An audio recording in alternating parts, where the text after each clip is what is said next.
مساء الفل عليكم. أزمة الأهلي مع ريبيرو، الجماهير مش راضية عن مستوى الفريق وصوت النقد عالي جدا.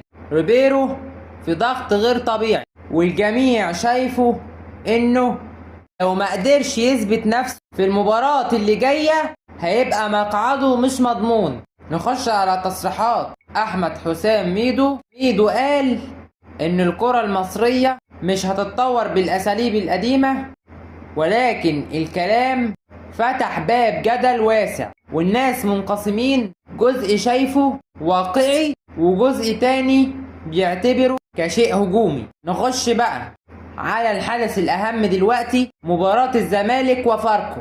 الزمالك متصدر الدوري بعد 3 جولات وعايز يتمسك بالقمة. فيريرا المدير الفني دارس فاركو كويس جدا ومجهز مكافآت تكتيكية. الماتش ده مش مجرد 3 نقط، والجماهير مستنية عرض كروي يثبت ان البداية القوية مش صدفة. وصلت لغاية هنا، ما تنساش اللايك والاشتراك وتفعيل زر الجرس عشان يوصلك كل جديد، والسلام عليكم ورحمة الله وبركاته.